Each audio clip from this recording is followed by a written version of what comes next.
Boa noite a todos e a todas para esta primeira conversa, já após as primárias do LIVRE, e, portanto, depois de estarem prontas as listas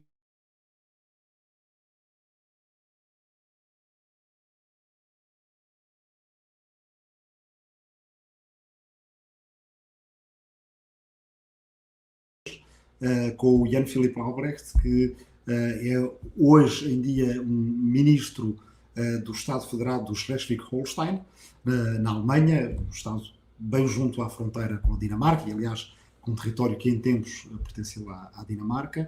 Ele é ministro de uma pasta que tem uma composição provavelmente única no panorama político, eu diria não só alemão, mas também europeu e global, porque ele é ministro da Agricultura, da Juventude e da Digitalização, e mais à frente iremos detalhar que sentido faz este portfólio e que desafios é que ele implica. Mas o Jan-Philipp Albrecht é principalmente conhecido como tendo sido o principal legislador do Regulamento Geral de Proteção de Dados da União Europeia, algo em que eu vi trabalhar durante muitos anos, uma vez que no Parlamento Europeu, além dos melhores amigos, éramos também vizinhos de gabinete e, portanto, de certa forma isso permitiu-me não só acompanhar, como participar com emendas, com ideias num processo em que o Jan teve incomparavelmente mais trabalho, foram milhares as emendas preparadas nessa legislação, foi um trabalho intenso que acompanhámos de perto. O Regulamento Geral de Proteção de Dados da União Europeia está em implementação, é um processo contínuo e vamos falar dele, mas este é o tipo de debate que nós já fizemos outras vezes no LIVRE, que sempre gostaríamos de voltar a fazer e que eu pessoalmente teria sempre a intenção de voltar a fazer, mas que é evidente que neste momento desperta uma atenção maior, e ainda bem que o faz, por causa do contexto político ligado à transferência de dados pessoais, no caso de ativistas, não só russos, mas de outras nacionalidades, que fizeram manifestações em Lisboa e cujos dados foram indevidamente partilhados com as embaixadas contra as quais, e em alguns casos a favor das quais, esses protestos se realizavam. Tem havido dois tipos de atitude ou de resposta política divergentes em relação a esse caso. Por um lado, tem havido quem tenha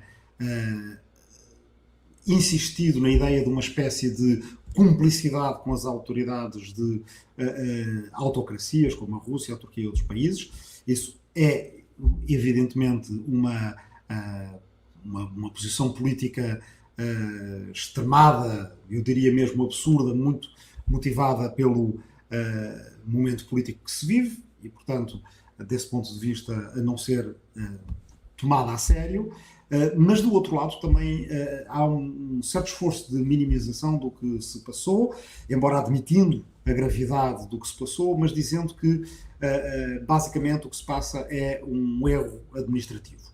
Entre essas duas balizas existe provavelmente uma maneira mais profunda e mais abrangente de olhar para o que se passa, porque é importante entender de que maneira ditos erros administrativos podem acontecer quando não existe uma cultura de direitos humanos e de proteção de dados enquanto direitos humanos suficientemente consolidada a vários níveis da administração. Eu não diria só local, nem só nacional, regional nos países que têm essa dimensão, e em Portugal temos nas regiões autónomas, mas mesmo a nível europeu.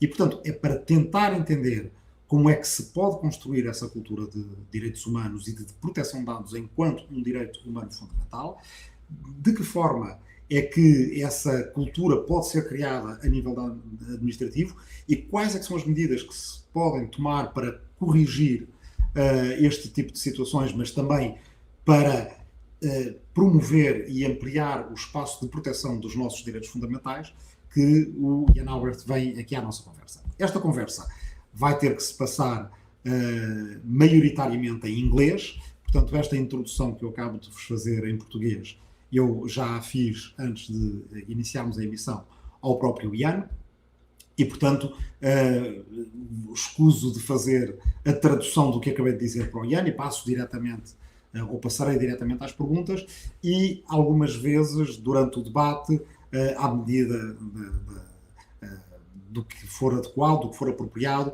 farei pequenos sumários em português do que foi dito, eventualmente tirando algumas conclusões que possam ser aplicáveis a Portugal e em Lisboa em particular.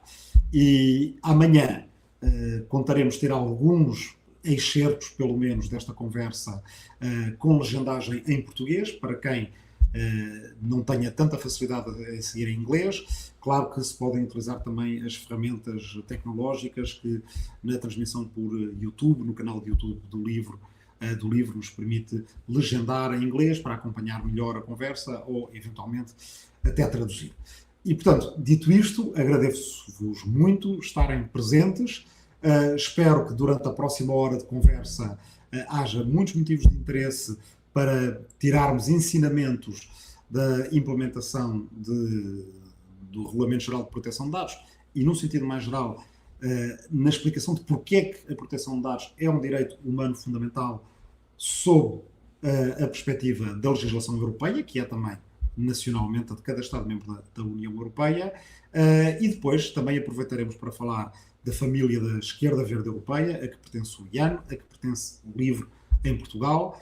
No próximo dia 26 de setembro há uma eleição a que muita gente também vai prestar atenção, talvez não tanto como a eleição em Lisboa, mas que é a eleição federal na República Federal da Alemanha, na qual os verdes estão muito bem posicionados, aparecendo neste momento acima dos 20% nas sondagens e já tendo aparecido em algumas sondagens em primeiro lugar, e vamos aproveitar a ocasião, é claro, para também fazer perguntas ao Jan acerca de política alemã e de política europeia. Jan, how are you doing? You can turn your camera on. Yeah, I'm very fine. I hope you can hear and see me. I don't know my connection, but I'm happy to be part of today's debate. Well, at this point I can hear you, but not see you. So I don't know. I presume that the same is true with our viewers. So I suggest that you turn your camera back off and on. Now I get the message that you're on screen, that you're that you're being seen by everyone else except for me, because at this point I don't have your image on. Okay. But no problem. We can proceed, because anyway.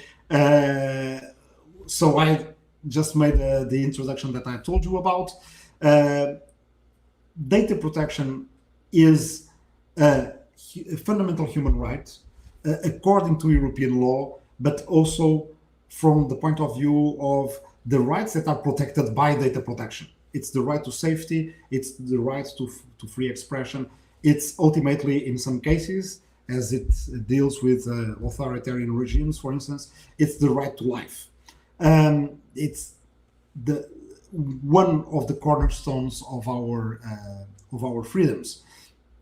I'm not asking you to comment on the details of cases that you don't know sufficiently well, but what I presume that you know well enough, because you have worked hard at it, is how is GDPR being implemented, the General Data Protection Regulation of the EU, and what challenges does the implementation of the General Data Protection Regulation of the EU present to all levels of the administration?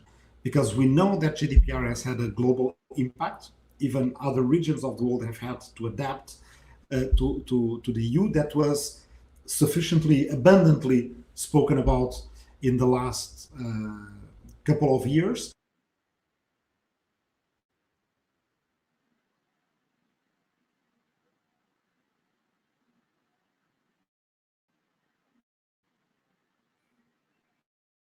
And since you have made the move from European politics to state level politics in Germany, but in a state which is one of the smallest states of the German Federal Republic, I think that you are very well positioned to understand the challenges at different levels, different scales of governance.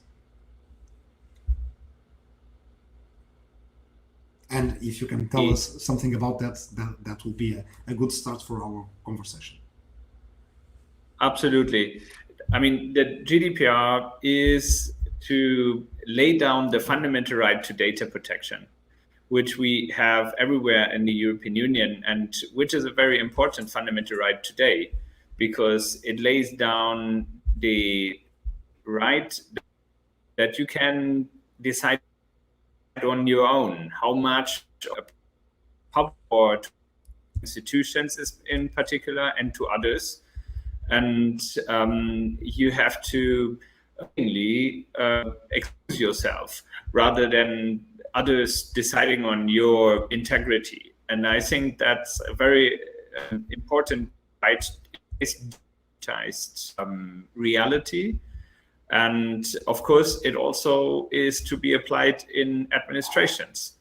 And in particular, the relation between citizens and administrations is one which is very sensitive, where people have to decide in the end also how they behave in order to be subject to discrimination, for example, not be subject to arbitrary acts by administration. And also, on the other side, to give personal data when it's necessary in order, for example, to identify or send in requests to the struggle also to apply these fundamental rights on the level of an administration, on a local level. But it's necessary to do that work and to balance it out and to apply this fundamental rights. A different is with administration, for example, because it can be very easily by digitized means brought into differences, and you can meet your information later on and be subject to certain decisions which might be negative. And that's, I think, very important to apply. Thank you. I hear that I'm having a bad connection here, so I hope that my audio is passing through, well enough. I can hear you. Okay, good. So what that means is that data protection is about sovereignty, but not sovereignty as nationalists usually use the term, which is about a kind of an indivisible phenomenon that is located at just the level of the nation state and nowhere else, because if it's located at the supranational or subnational level, it is usually understood as being a kind of an usurpation of sovereignty. But data protection is about sovereignty at the individual level. You decide what to do with your data.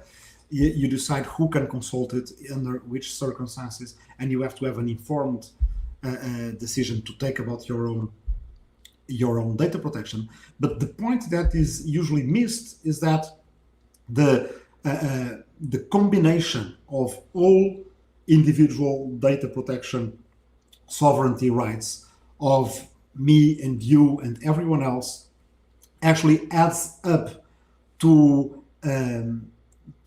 increased sovereignty at the regional, at the national level, also at the EU level. So data protection has been one of the key issues in which the EU has gained sovereignty for itself and for its citizens and its nation states in the last few years. This has been resented by other world powers. I remember us being in Washington in one delegation on the SWIFT case, the FTP, which is about financial personal data, and being accused, the EU and EU parliamentarians, of being data imperialists by the United States. So before we move down back the ladder to the local level, I would like you to comment on what kind of effects and what kind of episodes of illustrations that you have of those effects that have happened at the global level after GDPR was approved.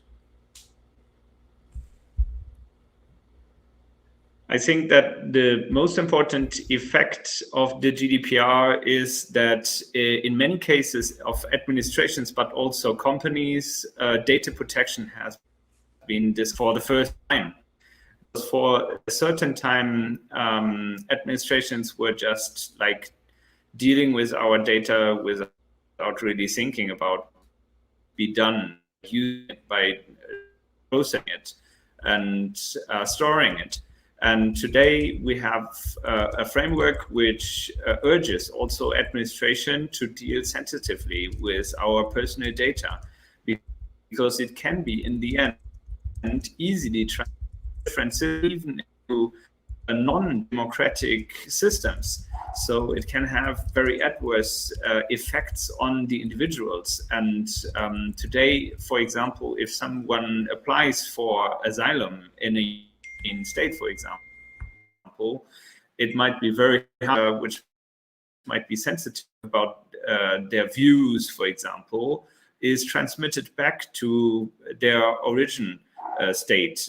And because, for example, if they would be sent to their home state, they would subject maybe to repression. And so that makes it very sensitive time to deal with this data. And a modern administration is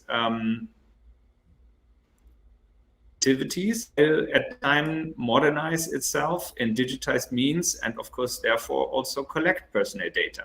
When we, for example, ask for something, apply for something with the administration.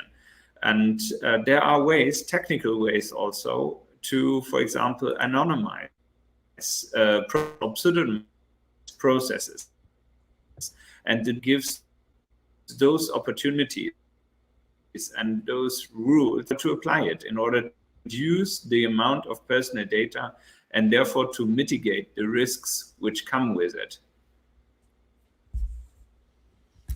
At the local level, however, one character, so to say, that was created by GDPR and that everybody now knows about, it's the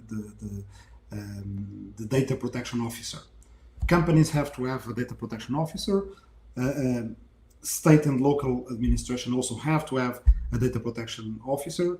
Of course, European institutions need to have data protection officers.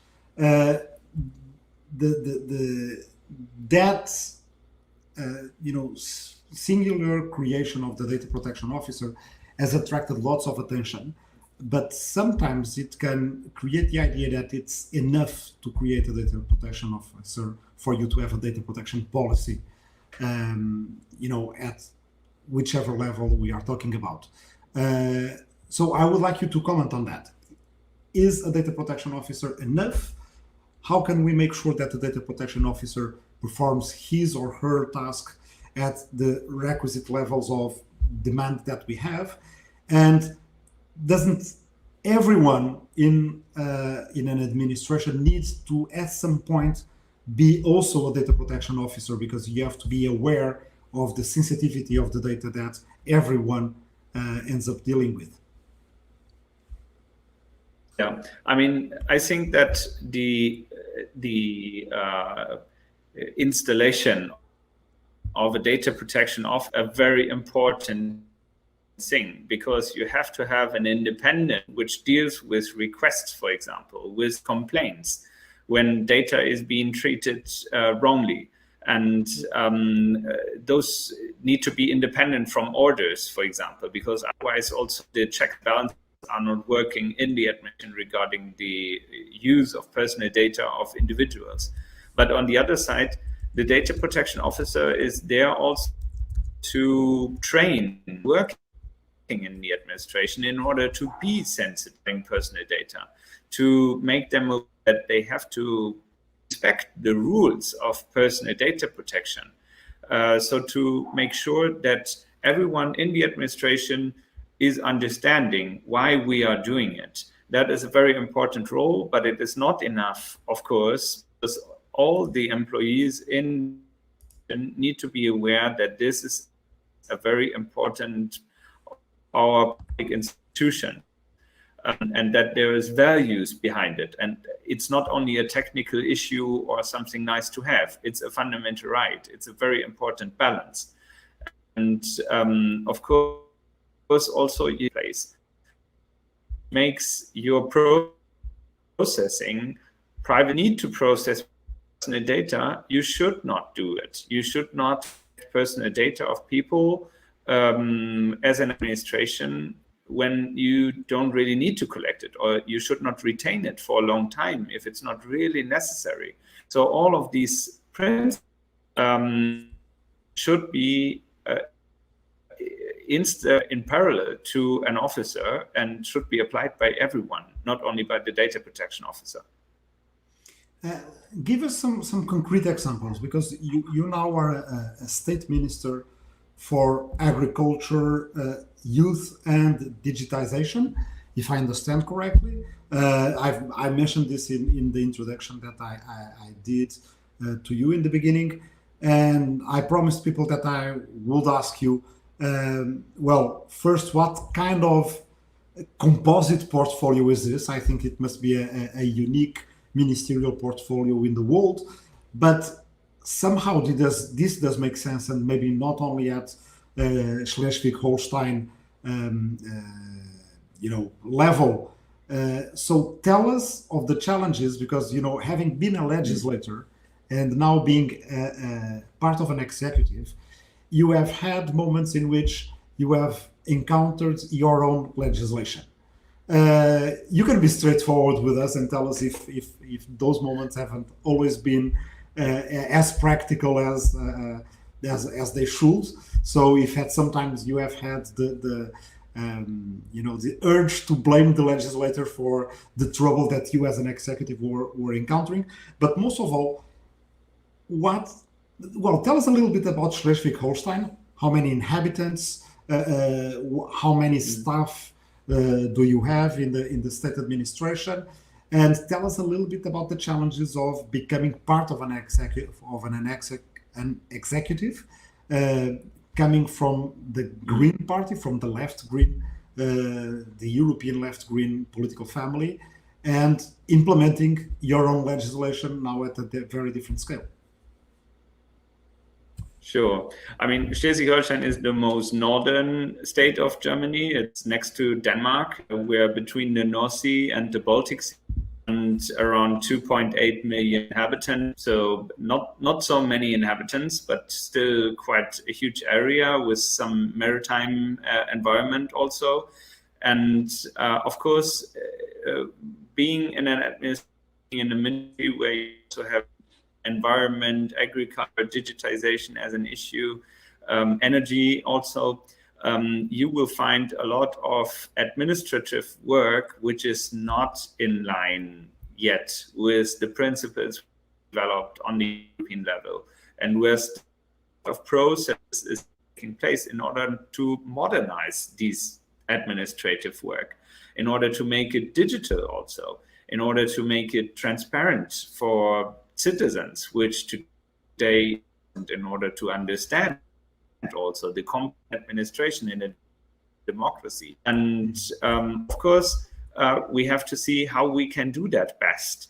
And I think the best is also to make sure that there's a lot of people who care about the values, who care about the important transition of modern and digital rules to this administration, and data protection is one of it. And of course, we make sure that at least there's enough people who deal with the issue. You need to apply and not only apply, but also appoint people who are dealing with these matters properly, and who try to find some new ways how these rules can be implemented also. And that's hard work. It's also convinced care about these standards and rules for a long time. That now is important because we have a connected and digitized environment. It's not anymore that you put files in a rack and nobody's caring about it anymore. It's data which is used, which is accessed by different other also, and so you need to take care of it very sensitive. What I do, and of course it's not so sometimes because people dealt with it in a very different way for decades, and you have to also convince them that they have to modernize their systems and the way how they deal with data and daily work in an administration. Give me some practical examples. If regarding digitization, does it mean, for instance, having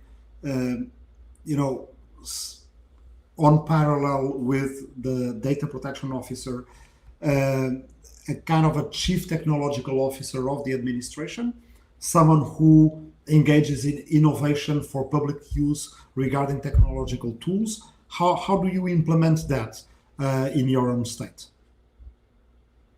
Absolutely, that's very important.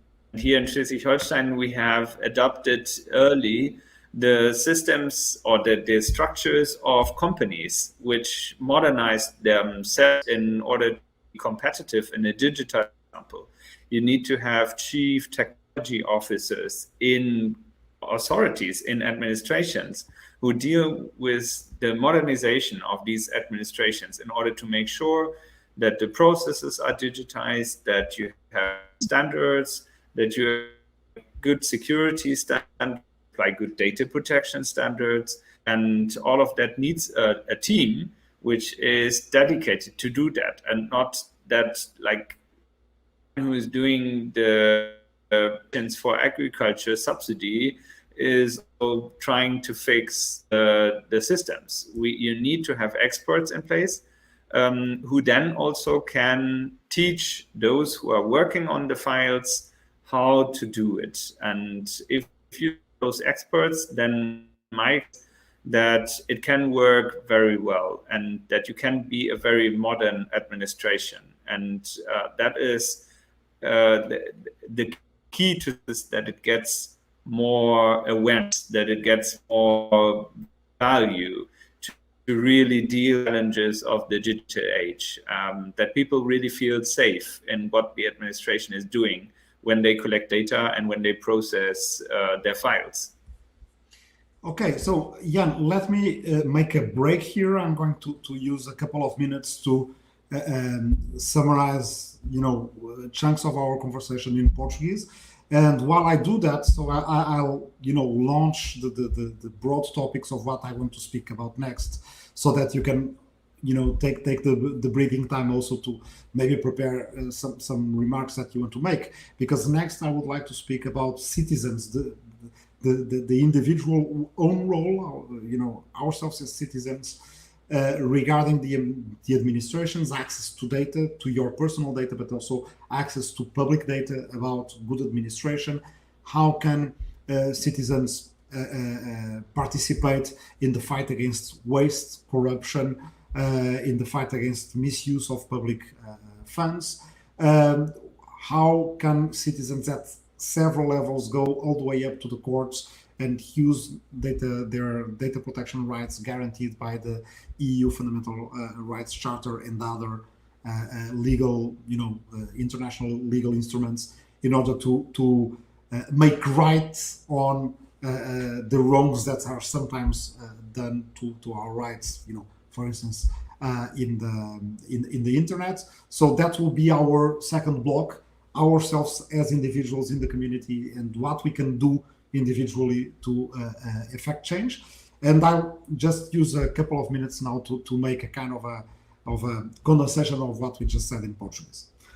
Portanto, passando para português, não é uma tradução palavra para palavra, nem isso faria sentido, mas vale a pena fazer aqui uma interrupção para salientar o território que nós já percorremos nesta primeira meia hora de conversa. Temos uma segunda meia hora para vir, não só a partir da ideia fundamental de que a proteção de dados não é apenas uma coisa desejável para se ter numa era digital, mas que é um direito humano fundamental. Por detrás da proteção de dados estão outros direitos a serem protegidos.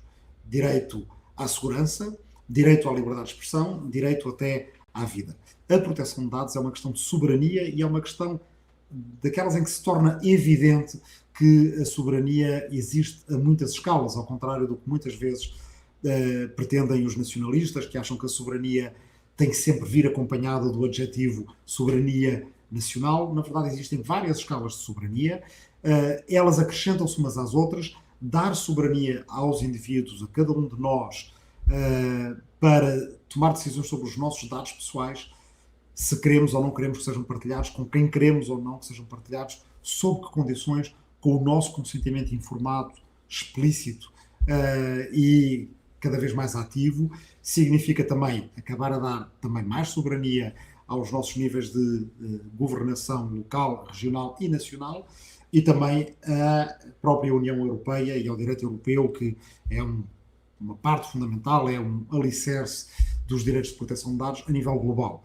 A existência do próprio Regulamento Geral de Proteção de Dados tem permitido à União Europeia dar cartas na regulação, por exemplo, das grandes empresas tecnológicas de uma maneira que não dava antes. O segundo bloco da nossa conversa vai começar pelos cidadãos individuais, o que é que nós podemos fazer individualmente para defender esses direitos. Perdão. Como é que os cidadãos podem ajudar na luta contra o desperdício, na luta contra a corrupção, o mau uso de fundos públicos. Que exemplos é que existem de ação individual que tenham ido até aos tribunais nacionais ou europeus e mudado coisas na prática, e iremos por aí para depois, mais à frente neste bloco de conversa, nesta segunda meia hora, falar um pouco acerca também de política alemã e europeia e outros dossiês importantes, a partir de uma perspectiva de uma esquerda verde europeia e daquilo que uma esquerda verde europeia pode fazer para mudar as nossas vidas na prática. So, back to you, Jan, after this summary in Portuguese. Well, maybe we could start with a case that's probably well known by many of our viewers, because I just saw, the people who retweeted and, helped publicize this debate are, friends that we know well from the data protection community and from the digital rights community. But maybe there's other people following our debate that would like to know, how can I, an individual citizen, protect my rights, and by protecting my rights, protect the rights of everybody in the digital age? So I thought that we could maybe start, you can use other cases, but a case that has achieved almost a status of celebrity is the case of Max Schrems against Facebook. And it's an example of something that is sometimes not well explained enough to European citizens, is that you end up having considerable power as an individual EU citizen against, for instance, multinationals like Facebook. A power that you probably wouldn't have as just a citizen of your own national state. So maybe if you can describe what the case is about, what has happened, what kind of change can you effect, and what's down the pipeline? What could an individual citizen do now? Use your legal imagination to tell us how should we be protecting our rights today. Mm-hmm. I mean, the case of Max Schrems is that he was complaining that Facebook is not following the Austrian data protection rules. And in general terms, it's, of course, Facebook had thought that they had to follow only the US standards when they act on the European market. But with the GDPR, it became clear that we expect everyone acting on the European market to follow these rules. And so Max Schrems could go to his own court in Austria and sue the Irish Data Protection Commissioner. And also later on, he could go to the Irish court. Of course, that was quite of a work in order to enforce the European rules to Facebook. And he managed to do so. And in the end, thereby, he managed to achieve that Facebook wasn't able to transfer European data to the US without improving their protection without improving their rights dramatically. And that was really something very good for the European citizens, because their protection today, when their data is going to the United States, is far better than before. Of course, not perfect, but that was a very important case. And it showed that everyone can enforce his or her own rights in front of her own courts to multinational companies, which today is a very important thing, because many people think that normally they would have to travel to the United States and they would have to deal with US law. But that's not anymore needed. Those companies need to follow the European standards. And that is one of the major also achievements of the GDPR, that we can expect every company in the world to follow our rules on our market when we as customers are using their services. Not to get too technical on it, but I believe from at least a few years back that one of the reasons why we are unprotected, or we were unprotected against American-based multinationals, is that data protection law in the US, not called by that name, but by the name of the Privacy Act of the 70s, does not apply to foreigners. It only applies to US citizens and residents in the US. So we were kind of in a legal void.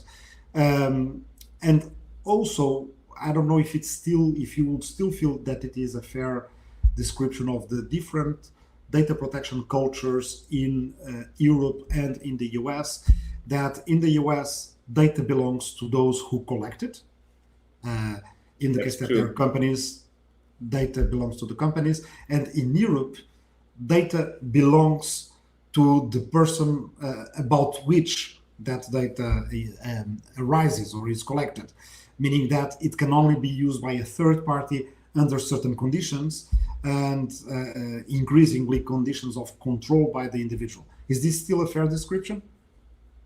It has been exactly the case that there is different concepts and also different applications to US citizens or EU customers. But with the general data protection regulation in force, the things have changed in the last 2-3 years. So today, for European citizens, there's a fair, good protection also when it comes to data being transferred to the United States. It's still not perfect, but it's far better than before.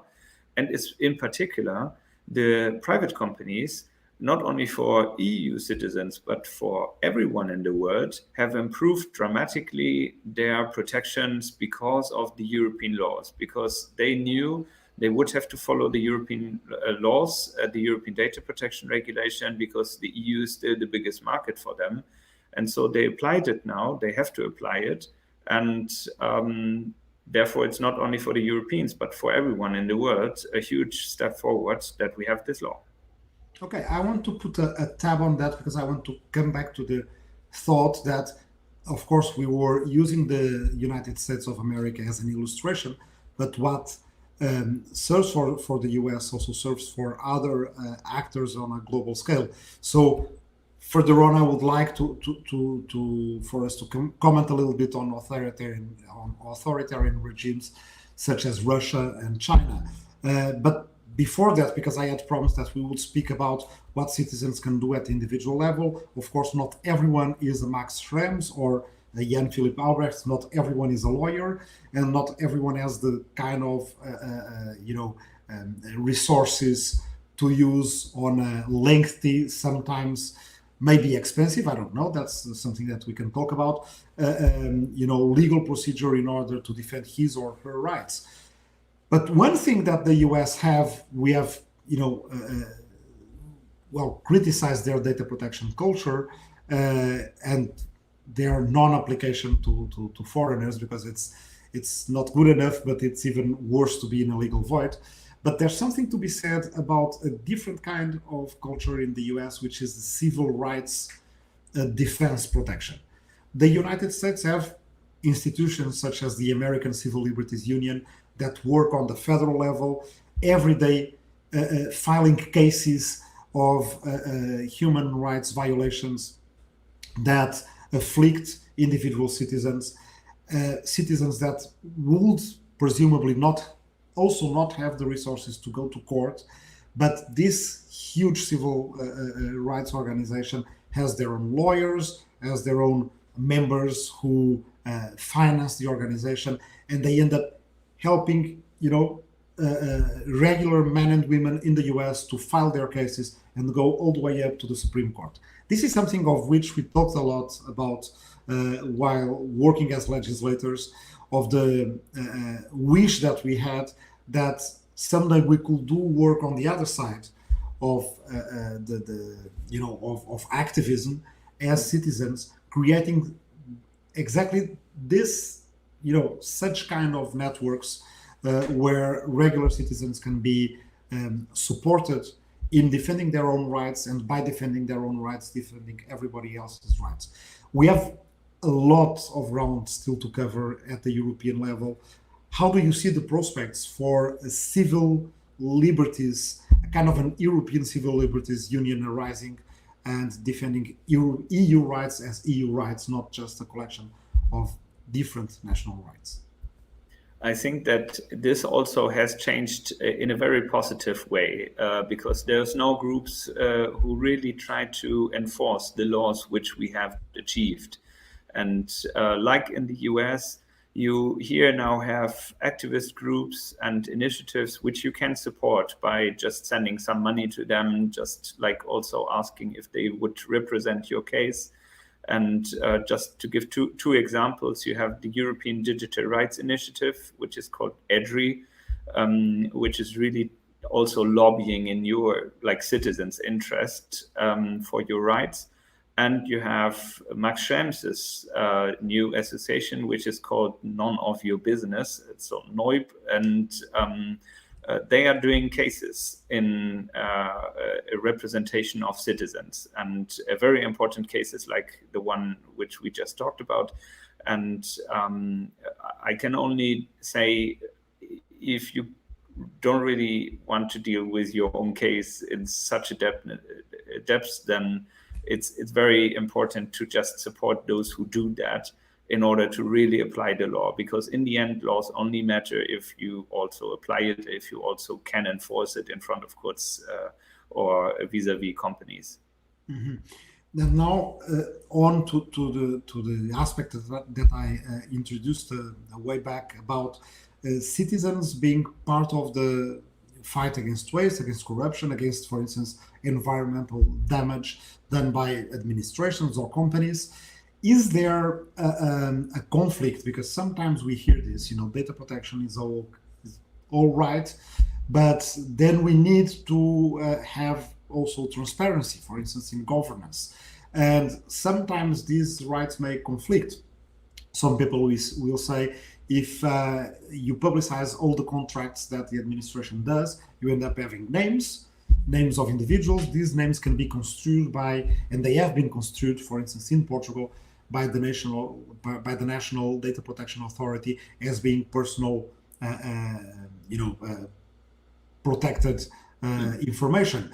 So you end up, being in a dilemma because you want to protect citizens' rights, not, publicize, not violate their rights by publicizing personal data. At the same time, there is important information that as citizens you also have to access if you want to know who has been awarded such and such a contract by your local administration. Have you felt, for instance, at the level that you're now working on, that there is indeed a conflict between transparency and individual data protection? Or do you think that's a false idea, and that you can solve that you can square the circle between those two level of important values? I really think that it's both two sides of the same coin, to have freedom of information on the one side and privacy on the other side. So to make it simple, I expect the public authorities and those who act in their name to be fully transparent, while I expect the citizens to have full privacy. Of course, sometimes it is overlapping. And then, of course, you need to mitigate between both, and you need to find the right way.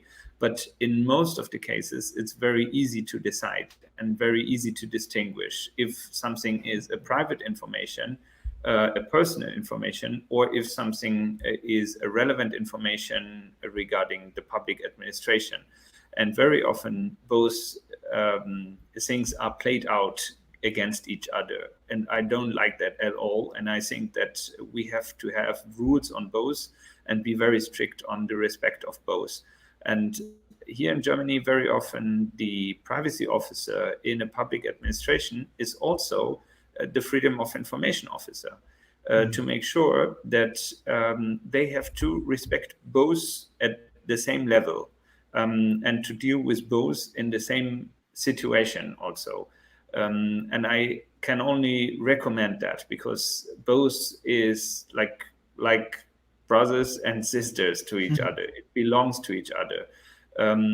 It's both is part of the fundament of our democracy. So to say that the state can't spy on the citizens in arbitrary ways, but to also say that the citizens always need to be able to survey and to scrutinize the work of their governments. And I very much think it needs to be done both, and it can be done both together. This is a great practical idea that I think can make its way even to our local programs here as we are, finalizing our electoral platforms. I may also add two different ideas that we are working on. Of course, there's a great need at local level to have a human rights ombudsman or ombudsperson, ombudsman and ombudswomen, serving independently as someone that you can go to when you feel that your not only data protection rights, but your human rights have been violated at the local level. At the local level, you can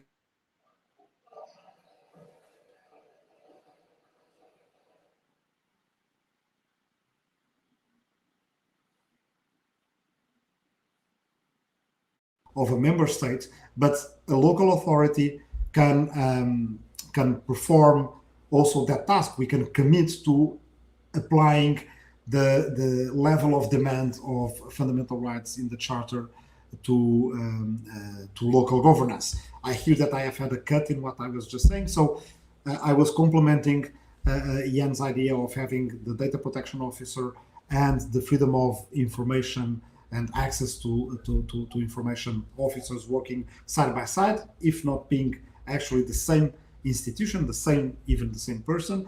I was complementing that with the idea that at the local level you need to have human rights ombudspersons that will help implement the EU Fundamental Rights Charter also at the local level. You can have commitments by local officials to implement in full the Charter of Fundamental Rights, although legally it applies more to the union level.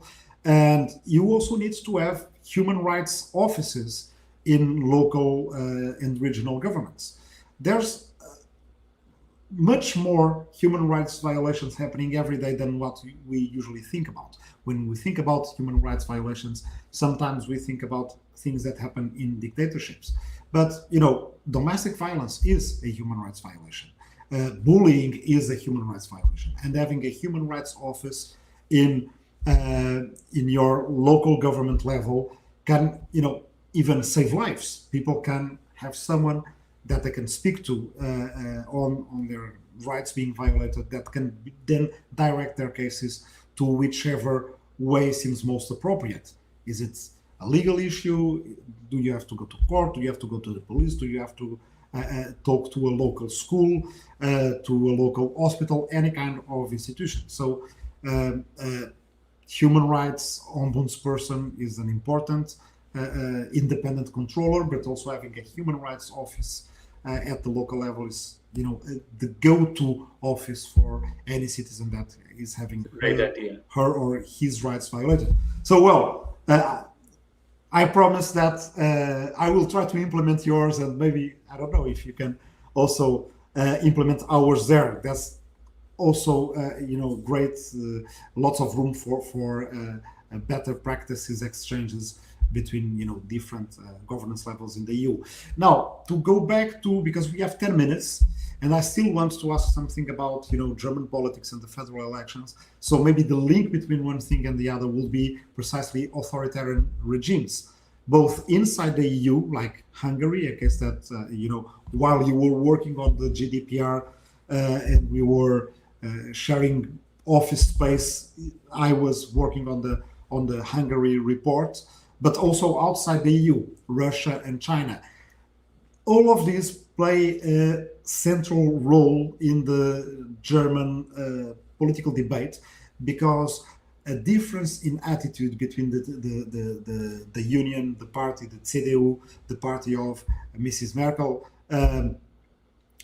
and the Greens in Germany regarding authoritarian regimes and how active you should be in the fight against autocracy is a big difference in German politics.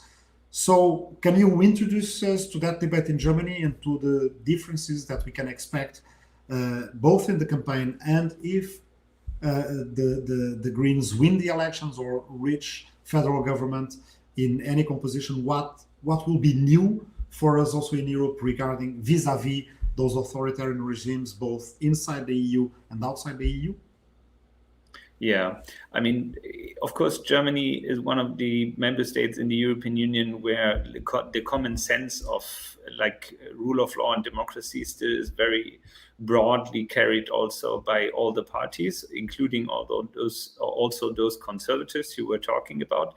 But on the other side, the willingness to also enforce it clearly vis-a-vis the neighbors like Poland or Hungary, or even also Russia, is very limited with some of these actors. And of course, the Greens are very much more linked to those movements who fight for rule of law and democracy in these countries, and would be clearly standing with them when it comes also to sanctions, for example, when it comes to procedures.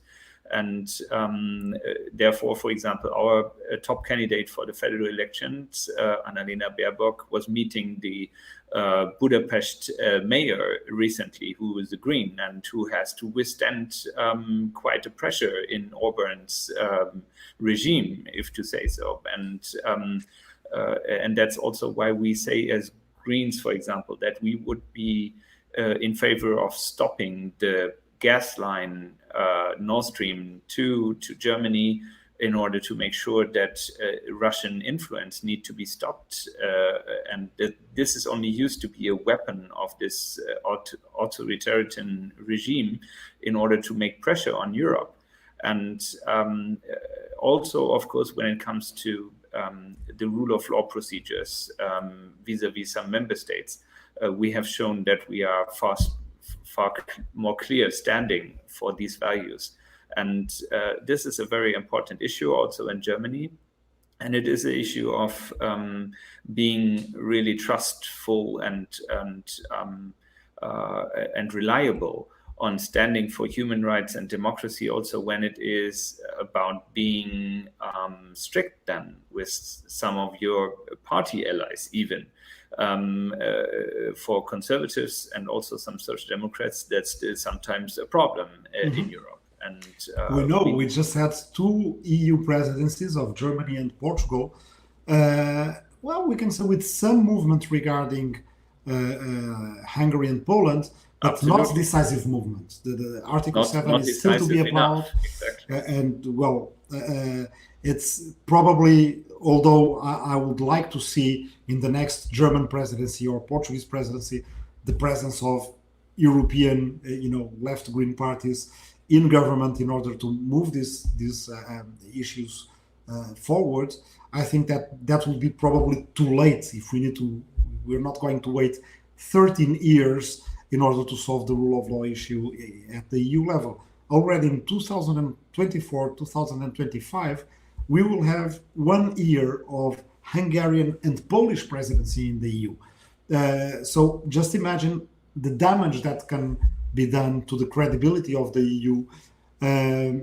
that is already damaged by these governments if they are the representatives of the EU for a full year. So, here it's something that where the green left in Europe can really make a big difference. It's sometimes not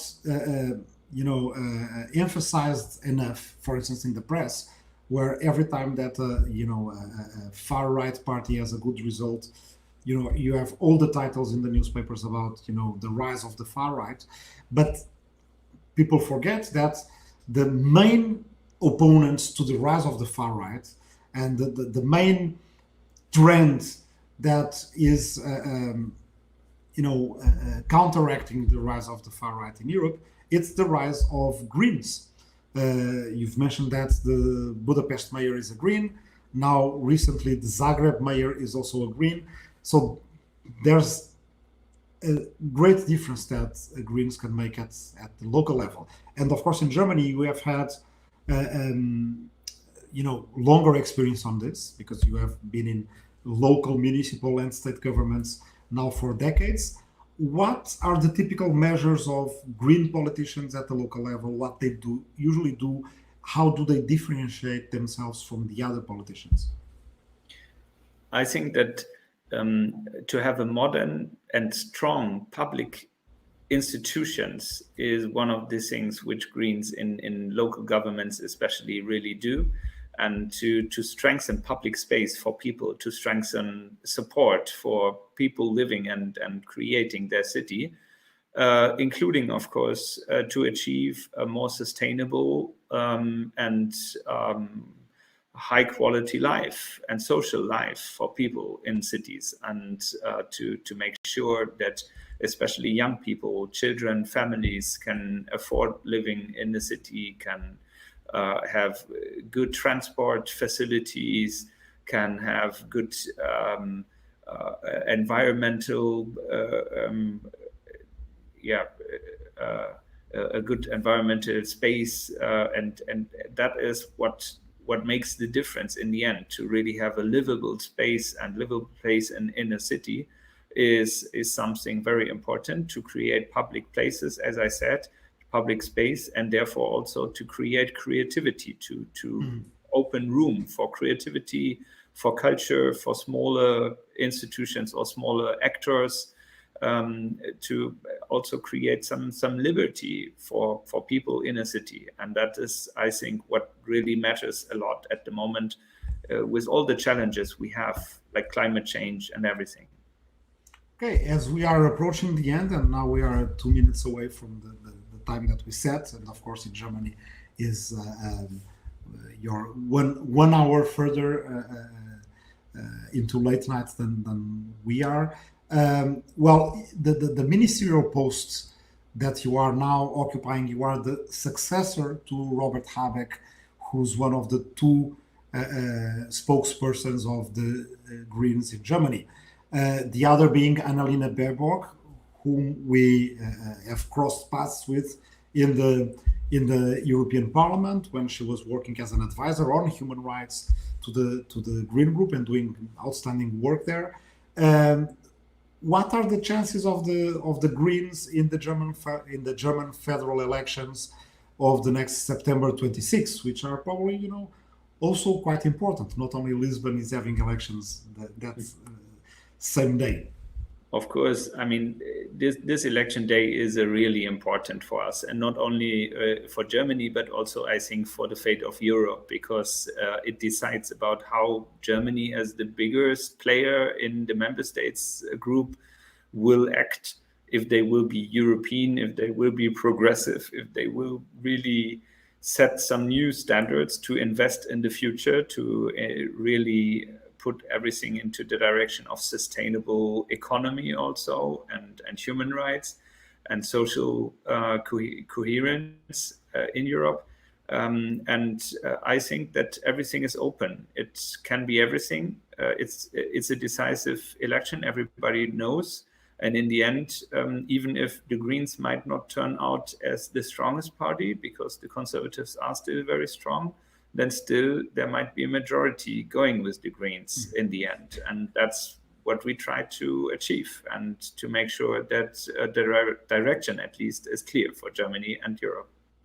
Yes, that's an important point, that Greens all across Europe are pivotal in the creation of progressive alternatives to conservatism. We have just seen that in France, not enough now to change the governance in the Paris region, but we've seen that it was a Green candidate who ended up creating a convergence between different types of progressive parties, socialists, leftists, in order to create an alternative to conservative government also in France. So, well, I wish you good luck. Probably we can repeat this there as election dates approach, both in Germany and in Lisbon. Maybe there won't be much time for cross campaigning, but I hope that afterwards there will be time for enhanced cooperation regarding human rights, data protection, fight against climate change, progressive values, public access to common goods, and so on and so forth. And I hope that Die Grünen and LIVRE, in their different scales, with their different histories, but with their common values, will be able to cooperate. And I'm very much looking forward to that. That's great. Well, thank you very much. Muito obrigado, Jan, por ter estado com a gente. Acho que esta conversa prova que não estamos sozinhos, como é evidente, que há problemas comuns sendo enfrentados por administrações de países diferentes, que tratar a proteção de dados, como conversámos na primeira metade deste nosso evento, é um desafio para diferentes níveis de administração em diferentes países, mas é um desafio que se ultrapassa melhor quando há uma cultura de direitos humanos construída a partir da base e quando se criam funções, quando se criam serviços e cargos que têm como objetivo, como missão, defender esses direitos humanos, seja uma provedoria de direitos humanos, seja um responsável de proteção de dados que ao mesmo tempo seja um responsável pelo livre acesso à informação pública sobre governação, para ajudar a combater corrupção, desperdício, depredação ambiental, às vezes também por ação ou omissão causada pelo governo, ou por empresas, ou por outras entidades.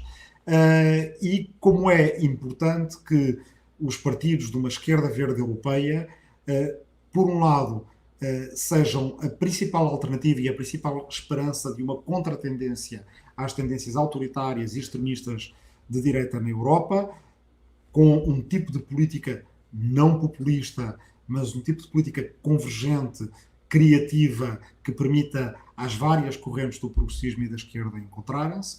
E esperamos então que no dia 26 de setembro seja um dia de mudança, de esperança em políticas de justiça ambiental, justiça social, participação cívica e, no fundo, um novo modelo de desenvolvimento para a Europa, também para a Alemanha e também, evidentemente, para Portugal em todas as nossas eleições municipais.